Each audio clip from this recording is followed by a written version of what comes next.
ವೈಷ್ಣವಿ ಕಾಂಚಿ ಅವಂತಿಕಾ ಪುರಿ ದ್ವಾರಾವತಿ ಚೈವ ಸಪ್ತೈತೆ ಮೋಕ್ಷದಾಯಕ ಅಂತ ಏನು ಹೇಳಿದ್ದಾರೋ ಅಂತಹ ಕ್ಷೇತ್ರ ಪರ್ಯಟನೆ, ತೀರ್ಥ ಸ್ನಾನ, ಅನುಷ್ಠಾನ, ಗಂಗಾ ಪ್ರಾರ್ಥನೆ ಇತ್ಯಾದಿಗಳನ್ನೆಲ್ಲ ಮಾಡ್ತಾ ಇದ್ದೀವಿ. ಎಲ್ಲ ನಮ್ಮ ಅಕೌಂಟಲ್ಲಿ ಫಿಕ್ಸ್ಡ್ ಡೆಪಾಸಿಟ್ ಆಗಿ ಇರುತ್ತೆ. ಯಾವಾಗ ನಮ್ಮನ್ನು ಸಂರಕ್ಷಣೆಯನ್ನು ಮಾಡ್ತದೆ ಅಂತ ಕೇಳಿದಾಗ ವನೆ ರಣೆ ಶತ್ರು ಜಲ ಅಗ್ನಿ ಮಧ್ಯೆ ಮಹಾರಣವೇ ದಟ್ಟವಾದಂಥ ಅರಣ್ಯ, ದಟ್ಟವಾದಂಥ ಅರಣ್ಯ, ಪರ್ವತ ಮಸ್ತಕೇವ, ಪರ್ವತದ ತುತ್ತ ತುದಿ ಪ್ರದೇಶಗಳಲ್ಲಿ ಘಾಟ್ ಸೆಕ್ಷನ್ಸ್ ಅಂತ ಏನು ಹೇಳ್ತೀವೋ, ಪರ್ವತ ಮಸ್ತಕೇವ ಉತ್ತಮ ಪ್ರಮತ್ತಂ, ನಾವು ಮಲಗಿದ್ದಾಗಲೂ ಎಚ್ಚರವಾಗಿದ್ದಾಗಲೂ ವಿಷಮಸ್ಥಿತಂಬ ವಿಷಮಾತಿ ವಿಷಮ ಪರಿಸ್ಥಿತಿಗಳಲ್ಲಿ, ಅತ್ಯಂತ ಕಷ್ಟ ಪರಿಸ್ಥಿತಿಗಳಲ್ಲಿದ್ದಾಗ ರಕ್ಷಂತಿ ಪುಣ್ಯಾನಿ ಪುರಾಕೃತಾನಿ, ನಾವೇನು ಈ ಪುಣ್ಯ ಕಾರ್ಯಗಳನ್ನೆಲ್ಲ ಮಾಡ್ತಾ ಇದ್ದೀವಿ ಆ ಎಲ್ಲ ಪುಣ್ಯ ಕಾರ್ಯಗಳು ಒಂದು ಸ್ವರೂಪವನ್ನು ತಾಳುತ್ತೆ. ಆ ಸ್ವರೂಪವೇ ಸುದರ್ಶನ ಚಕ್ರಂ ಚಕ್ರರಾಜಸ್ಯ ಚಕ್ರಿಣಃ ಅಂತ ಹೇಳಿ, ಕರ್ಮಚಕ್ರಂಚ ಶಾಶ್ವತಂ ತತ್ತು ತಚ್ಚಕ್ರಂ ಚಕ್ರರಾಜಸ್ಯ ಚಕ್ರಿಣಃ. ಕರ್ಮ ಏನು ನಾವು ಆಚರಣೆಯನ್ನು ಮಾಡಿದ್ದೇವೋ ಆ ಕರ್ಮವೇ ಒಂದು ಕರ್ಮಚಕ್ರವಾಗಿ, ಶುಭ ಕರ್ಮಗಳಾದರೆ ಪುಣ್ಯಕರ್ಮಗಳಾದರೆ ಪುಣ್ಯ ಸ್ವರೂಪವಾಗಿ ಸುದರ್ಶನವಾಗಿ ಅನುಗ್ರಹಿಸ್ತಾರೆ. ಅದೇ ಪಾಪಕರ್ಮಗಳಾಗಿದ್ದಲ್ಲಿ ಆ ಪಾಪ ಫಲಿತಗಳು ನಮ್ಮನ್ನು ಕಾಡುತ್ತೆ. ಅಂತಹ ಪಾಪ ಫಲಿತಗಳಿದ್ದರೂ ಕೂಡ ಆ ಪಾಪ ಫಲಿತಗಳನ್ನು ಕ್ಷಮಿಸಿ ನಮ್ಮನ್ನು ರಕ್ಷಿಸುವಂತಹ ಸ್ವರೂಪ ಸ್ವರೂಪ. ಹಾಗಾಗಿ ಸುದರ್ಶನ ನರಸಿಂಹ ಭಗವಂತನ ಸಂಕಲ್ಪ ಶಕ್ತಿ. ಸುದರ್ಶನ ಅಂತ ಹೇಳಿದ್ರೆ ಸುದರ್ಶನ ಬೇರೆ ಅಲ್ಲ, ಭಗವಂತನ ಬೇರೆ ಅಲ್ಲ. ಭಗವಂತನ ಸಂಕಲ್ಪ ಶಕ್ತಿ. ಕತ್ತಲಲ್ಲಿ ನಾವು ಮೆಟ್ಲೆತ್ಕೊಂಡು ಹೋಗ್ತಾ ಇರ್ತೀವಿ. ಪ್ರತಿದಿನ ದಿನಂಪ್ರತಿ ಮೆಟ್ಲೆತ್ಕೊಂಡು ಹೋಗ್ತಕ್ಕಂಥವ್ರಿಗೆ 10 ಸ್ಟೆಪ್ಸ್ ಇದೆ, ಅದ್ರ ಮೇಲೆ ನಡ್ಕೊಂಡು ಹೋಗ್ಬೋದು ಅಂತ ಗೊತ್ತಿರುತ್ತೆ. ಆದರೆ ಹೊಸಬರಿಗೆ ಎಷ್ಟು ಮೆಟ್ಲಿದೆ ಅಂತ ಗೊತ್ತಿರೋದಿಲ್ಲ, ಎಡವುವ ಸಂದರ್ಭಗಳಿದೆ. ಆದರೆ ಭಗವಂತ 11ನೇ ಮೆಟ್ಲಿದೆ ಅಂತ ಹೇಳಿ ಒಳ್ಳೆಯದಾಗಲಿ ಅಂತ ಹೇಳಿ ಸಂಕಲ್ಪವನ್ನು ಮಾಡಿದ್ರೆ ಖಂಡಿತವಾಗಲೂ ಸಮಗ್ರ ಭಕ್ತರಿಗೆ ಸಂರಕ್ಷಣೆ ಉಂಟಾಗುತ್ತೆ. ಅದು ಭಗವಂತನ ಸಂಕಲ್ಪ ಶಕ್ತಿಯಾಗಿರ್ತಕ್ಕಂಥ ಸುದರ್ಶನನ ಮಹತ್ವ. ಗಜೇಂದ್ರನ ಸಂರಕ್ಷಣೆ ಮಾಡಬೇಕಾದ್ರೆ ಸಿರಿಕಿಂಚಪ್ಪಡು ಶಂಖಚಕ್ರಯುಗಮನ್ ಛೇದೂಗಿ ಸಂದಿಂಪಡು ಏ ಪರಿವಾರಮ್ಮನು ಚೀಡಡು ಅಭ್ರಕಪತಿಂ ಮನ್ನಿಂಪಡು ಆಕಲಿಕಾಂತರ ಭೂಮಿಲ್ಲನು ಚಕ್ಕನೊಕ್ಕಡು ವಿವಾದ ಪ್ರೋಕ್ತಿದ ಶ್ರೀಕುಚೋಪರಿ ಚೇಲಾಂಚನಮೈನ ಬೀಡಡು ಗಜಪ್ರಾಣ ಮನೋತ್ಸಾಹಿ ಅಂತ ಹೇಳಿ ಗಜೇಂದ್ರನ ಸಂರಕ್ಷಣೆಗಾಗಿ ಭಗವಂತ ಸಮಸ್ತ ಪರಿವಾರಕ್ಕೆ ಹೇಳಿದೆ. ಅಮ್ಮನವರಾದಂಥ ಮಹಾಲಕ್ಷ್ಮಿಯ ಜೊತೆ ಪಗಡೆ ಆಟನ ಆಡ್ತಾ ಇರ್ತಾರೆ. ಅಮ್ಮನವರ ಸೆರಗನ್ನು ಹಿಡ್ಕೊಂಡು ಮರೆತು ಹೋಗಿ ಭಕ್ತ ಪರಾಧೀನನಾಗಿ ಅಮ್ಮನವರ ಸೆರಗನ್ನು ಹಿಡ್ಕೊಂಡಿದ್ದೀನಿ ಅನ್ನುವಂತಹ ಪ್ರಜ್ಞೆನೂ ಇಲ್ಲದೆ ಭಕ್ತನಾದಂಥ ಗಜೇಂದ್ರನ ಸಂರಕ್ಷಣೆ ಮಾಡೋದಕ್ಕಾಗಿ ಭಗವಂತ ಓಡೋಡಿ ಬರ್ತಾನೆ. ಭಗವಂತನ ಹಿಂದೆ ಆತನ ಎಲ್ಲ ಪರಿವಾರಗಳೆಲ್ಲ ಓಡೋಡಿ ಬರ್ತವೆ. ಭಗವಂತ ಸುದರ್ಶನ ಬಾಪ್ಪ ಕುತ್ಕೋ, ಆ ಮಕರವನ್ನು ಸಂಹಾರ ಮಾಡುವಂತ ಹೇಳೋದಿಲ್ಲ. ಅಂಡರ್ಸ್ಟುಡ್ ಅಂತ ಏನು ಹೇಳ್ತೀವೋ ಅದು ಸುದರ್ಶನ ಸಂಕಲ್ಪ ಶಕ್ತಿ, ಭಗವಂತನ ಸಂಕಲ್ಪ ಶಕ್ತಿ. ಭಗವಂತ ಹೀಗೆ ಹಿಡ್ಕೊಳ್ತಾರೆ, ಸ್ವಾಮಿ ಬಂದು ಕೂತ್ಕೊಳ್ತಾರೆ. ಸುದರ್ಶನ ಡೈರೆಕ್ಟಾಗಿ ಹೋಗಿ ಮಕರವನ್ನು ಸಂಹಾರ ಮಾಡ್ಬೋದಾಗಿತ್ತು. ಭಗವದ್ ಆಜ್ಞೆಯನ್ನು ಪಾಲನೆಯನ್ನು ಮಾಡ್ತಾರೆ.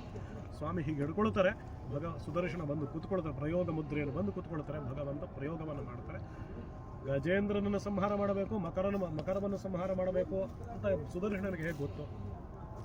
ಮಕರವನ್ನು ಸಂಹಾರ ಮಾಡ್ತಾರೆ. ಭಗವತ್ ಸಂಕಲ್ಪ ಶಕ್ತಿ ಸುದರ್ಶನರಾಗಿ ಪ್ರತ್ಯಕ್ಷರಾಗ್ತಾರೆ, ಅನುಗ್ರಹವನ್ನು ಮಾಡ್ತಾರೆ. ಅಂತಹ ಸುದರ್ಶನರ ಒಂದು ಆರಾಧನೆಯನ್ನು ಈ ಒಂದು ಪ್ರಯಾಗ ಕ್ಷೇತ್ರದಲ್ಲಿ ಸುದರ್ಶನರೇ ಭಗವಂತನೇ ನಮಗೆ ಅವಕಾಶವನ್ನು ಕೊಟ್ಟಿದ್ದಾರೆ. ಪುಣ್ಯಫಲ, ಶತಕೃತ ಪುಣ್ಯಫಲವನ್ನು ನಮಗೆಲ್ಲರಿಗೂ ಕೊಟ್ಟು ಅನುಗ್ರಹಿಸಲಿ ಅಂತ ಹೇಳಿ ಮಾಡೋದ್ರಿಂದ, ಹೋಮ ಜಪ ತರ್ಪಣ ಇತ್ಯಾದಿಗಳನ್ನು ಮಾಡೋದ್ರಿಂದ ಆ ಮೃತ್ಯುಂಜಯನ ಸಂತುಷ್ಟಿಯನ್ನು ಪಡಿಸೋದ್ರಿಂದ ನಮ್ಮ ಒಂದು ಆಯುಷ್ಯ ಏನು ಕಂಟಕ ಅಂತೇನಿದೆಯೋ ಅಂತ, ಅಂದರೆ ನಾವೆಷ್ಟು ಜಪ ಹೋಮಗಳನ್ನು ಮಾಡಿದ ಮಾತ್ರಕ್ಕೆ 100 ಮೇಲೆ 1000 ಮೇಲೆ ಏನೂ ಹೋಗಲ್ಲ.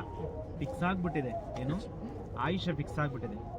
ಯಾವುದೇ ಗಿಡಮೂಲಿಕೆಗಳಾಗಿರಲಿ, ಯಾವುದೇ ಟ್ಯಾಬ್ಲೆಟ್ಗಳಾಗಿರಲಿ, ಯಾವುದೇ ಹೋಮಗಳು ನಮ್ಮನ್ನು ಆಯುಷ್ಯವನ್ನು ಜಾಸ್ತಿ ಮಾಡಲಿಕ್ಕೆ ಸಾಧ್ಯ ಇಲ್ಲ. ಶ್ರೀಮತೆ ತಗೊಳ್ಳೋದ್ರಿಂದ ಅಥವಾ ಮಾಡೋದ್ರಿಂದ, ಪೂಜೆ ಹೋಮಗಳನ್ನು ಮಾಡೋದ್ರೀಗ ಆರೋಗ್ಯ ವೃದ್ಧಿಗೆ ಅಥವಾ ಆಯುಷ್ಯ ವೃದ್ಧಿಗೆ ಅಥವಾ ಕಂಟಕಕ್ಕೆ ಮಾಡುವಂತಹ ಪೂಜೆಗಳೆಲ್ಲ ಏನು ಸಹಾಯ ಮಾಡ್ತಾವಪ್ಪ ಅಂತ ಹೇಳಿದ್ರೆ 20 ವಯಸ್ಸಲ್ಲಿ ಒಂದು ಕಂಟಕ ಅಂತ ಇರುತ್ತೆ. ಮಾಡಿದಂಥ ಪೂಜೆ ಹೋಮ ಜಪ ತಪಗಳಿಂದಲೂ ಮಾಡಿದಂಥ ದಾನಗಳದು ಏನು ಪಾಸಿಟಿವ್ ಇದೆಯೋ ಆ ಸಂದರ್ಭದಲ್ಲಿ ಆ ಪುಣ್ಯವನ್ನು ಅಡ್ಡ ಇಟ್ಕೊಂಡು ಆ ಕಂಟಕ ಅಂತ ಏನಿದೆಯೋ ಅದರಿಂದ ಬಚಾವ್ ಮಾಡ್ತಾನೆ ಭಗವಂತ. 40ಕ್ಕೆ ಹೋಗ್ತೀವಿ. ಅಲ್ಲೇನಾದರೂ ಕಂಟಕಗಳಿದ್ದರೆ ಮತ್ತು ಅಲ್ಲಿಂದ ಬಚಾವ್ ಮಾಡಿದ್ರೆ 80ಕ್ಕೆ ಹೋಗ್ತೀವಿ. ಅಲ್ಲಿ ಬಚಾವ್ ಮಾಡಿದ್ರೆ 100ಕ್ಕೆ ಹೋಗ್ತೀವಿ. ಹೀಗೆ ಅಂತಹ ಮೃತ್ಯುಂಜಯನಿಗೆ ಮೃತ್ಯುಂಜಯ, ಮೃತ್ಯುರ್ನಮಾಮ್ಯಹಂ, ಅಂಥ ಯಾವ ಮೃತ್ಯುಂಜಯ ಇದ್ದಾನೋ ಅಂತಹ ಸ್ವಾಮಿಗೆ, ಮೃತ್ಯುವಿಗೆ ಮೃತ್ಯುಂಜಯನಾದಂತಹ ಆ ನರಸಿಂಹದೇವರು. ಪ್ರಹ್ಲಾದನ ತಂದೆಯ ಪ್ರಶ್ನೆಯನ್ನು ಮಾಡಬೇಕಾದ್ರೆ, ಎಲ್ಲಪ್ಪ ಅಷ್ಟೊಂದು ಇನ್ನು ಹರಿಸ್ಮರಣೆಯನ್ನು ಮಾಡ್ತಿಲ್ಲ, ಎಲ್ಲಿದ್ದಾನೆ ಅಂತ ಕೇಳಿದಾಗ, ಭಗವಂತ ಅಖಿಲಾಂಡ ಕೋಟಿ ಬ್ರಹ್ಮಾಂಡ ನಾಯಕನಾದಂತಹ ಸ್ವಾಮಿ ಒಬ್ಬ ಹುಡುಗನ ಮಾತನ್ನು ಕೇಳಿ ಒಂದು ಕಂಬದಲ್ಲಿ ಬರಲಿಕ್ಕೆ ರೆಡಿ ಆಗ್ತಾನೆ. ಯಾಕೆ? ಭಕ್ತಿಯ ಪರಾಕಾಷ್ಠೆಯನ್ನು ತೋರಿಸುತ್ತೆ. ಎಂಥ ದೊಡ್ಡ ದೊಡ್ಡ ವ್ಯಕ್ತಿಗಳನ್ನ ನಾವು ಕರೆಕ್ಟಾಗಿ ಕರ್ಸಕ್ಕಾಗೋದಿಲ್ಲ. ಅಂಥದ್ರಲ್ಲಿ ಭಗವಂತ ಪ್ರಹ್ಲಾದನ ಮಾತನ್ನು ಕೇಳಿ ಎಂತೆಂಥ ಅವತಾರವನ್ನು ತಾಳ್ಕೊಂಡು ಯಾವುದು ಮುಖಾಂತರವಾಗಿ ಬರ್ಬೋದಿತ್ತು, ಆದರೆ ಪ್ರಹ್ಲಾದನ ಮಾತನ್ನೇ ನಿಜ ಮಾಡಬೇಕು ಅನ್ನುವಂಥ ಉದ್ದೇಶದಿಂದ ಒಂದು ನಿರ್ಜೀವವಾದಂತಹ ಒಂದು ಕಂಬದಿಂದ ಬರಲಿಕ್ಕೆ ಭಗವಂತ ರೆಡಿ ಆಗ್ತಾನೆ. ಅದು ಭಕ್ತಿಗಿರುವಂತಹ ಕೆಪಾಸಿಟಿ. ಅಂತಹ ಒಂದು ಪ್ರಹ್ಲಾದನಿಂದ ಮಾತನ್ನು ನಿಜ ಮಾಡಲಿಕ್ಕೋಸ್ಕರ ಭಗವಂತ ಅವತಾರವನ್ನು ತಾಳಿ ಲೋಕವನ್ನು ಸಂರಕ್ಷಣೆ ಮಾಡ್ತಾರೆ. ಇಲ್ಲಿ ಮೇಲ್ನೋಟಕ್ಕೆ ನಮಗೆ ರಾಕ್ಷಸರನ್ನು ಸಂಹಾರ ಮಾಡೋದಕ್ಕೋಸ್ಕರ ಅವತಾರ ಅಂತ ಹೇಳಿದ್ರು ಕೂಡ ಅಲ್ಲಿ ಪ್ರಧಾನ ಯಾವುದು ಅಂತ ಹೇಳಿದ್ರೆ ಭಕ್ತನ್ನ ರಕ್ಷಣೆ ಮಾಡಲಿಕ್ಕೋಸ್ಕರ ಅನ್ನೋದನ್ನು ತಿಳಿಸುತ್ತೆ. ಅದರಿಂದ ಯಾವ ರೀತಿ ಪ್ರಹ್ಲಾದನ ರಕ್ಷಣೆಯನ್ನು ಭಗವಂತ ಯಾರು ಕೊಡ್ಲಿಕ್ಕೆ ಸಾಧ್ಯ ಆಗುತ್ತೆ ಅಂತ ರಕ್ಷಣೆ? ಬೆಟ್ಟದ ಮೇಲಿಂದ ತಳ್ಳಿದ್ರು ಇಲ್ಲ, ವಿಷಪ್ರಾಶನ ಮಾಡಿಸಿದ್ರು ಇಲ್ಲ, ಆನೆ ಕೈಲಿ ತುಳಿಸಿದ್ರು ರಕ್ಷಣೆ, ಸರ್ಪದಿಂದ ಕಚ್ಚಿದ್ರು ರಕ್ಷಣೆ. ಇಂತಹ ರಕ್ಷಣೆ ಕೊಡಲಿಕ್ಕೆ ಎಂಥ ಸ್ಪೆಷಾಲಿಟಿಗಳಿದ್ರೂ ಕೂಡ ಸಾಧ್ಯ ಇಲ್ಲ. ಗನ್ಮ್ಯಾನ್ಗಳು ಸುತ್ತ ನಿಂತಿದ್ದಾರೆ ಅಂದರೂ ಕೂಡ ಇಂಥ ಒಂದು ಸೆಕ್ಯೂರಿಟಿ ಕೊಡಲಿಕ್ಕೆ ಸಾಧ್ಯ ಇಲ್ಲ. ಅವನು ರಕ್ಷಣೆ ಮಾಡ್ತೀನಿ ಅಂತ ಮನಸ್ಸು ಮಾಡಿಬಿಟ್ರೆ ಅದು ಎಂಥದ್ದಿದ್ರೂ ಕೂಡ ಎಂಥ ಸ್ಪಾಟಲ್ಲಿದ್ದರೂ ನಮ್ಮನ್ನು ರಕ್ಷಣೆ ಮಾಡ್ತಾನೆ.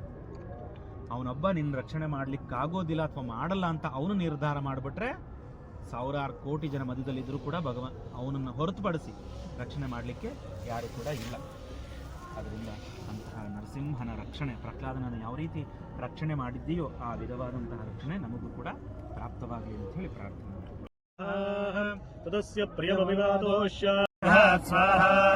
ಗಂಧದ್ವಾರಾಂಧರಾದರ್ಶಾವ್ಯತ್ಯವಕ್ಷಾಂಗರೇಷಣೇ ಈಶ್ವರೇಕಂ ಸರ್ವಭೂತಾನಾಂ ತಾಮಿಹೋಮಕ್ವೇಶ್ಯಂ ಸ್ವಾಹಾ ಮನಸಕ್ಕಾಮಮಾಕೂಲಿಂ ವಾಚಃ ಸತ್ಯಮಶೀಮಹೇ ರೋನಾಂ ರೂಪಮನ್ನಸ್ಯ ತದಸ್ಯ ಪ್ರಿಯಮವಿವಾದೋಶ್ಯ ಗಂಧದ್ವಾರಾಂಧರಾದರ್ಶಾವ್ಯತ್ಯವಕ್ಷಾಂಗರೇಷಣೇ ಈಶ್ವರೇಕಂ ಸರ್ವಭೂತಾನಾಂ ತಾಮಿಹೋಮಕ್ವೇಶ್ಯಂ ಸ್ವಾಹಾ ಮನಸಕ್ಕಾಮಮಾಕೂಲಿಂ ವಾಚಃ ಸತ್ಯಮಶೀಮಹೇ ರೋನಾಂ ರೂಪಮನ್ನಸ್ಯ ನೈವೇದ್ಯ ಆಗ್ತದೆ. ಕಣ್ಣು ಮುಚ್ಕೊಳ್ಳಿ.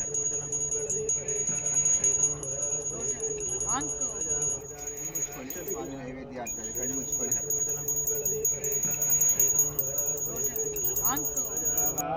ರಾಜೀವಲೋಚನ ಮೈಥಿಲೀಪತೆ ರಘುನಂದನ ಮೈಥಿಲೀಪತೆ ರಘುನಂದನ ದೀನವನ ದೀನ ಶರಣ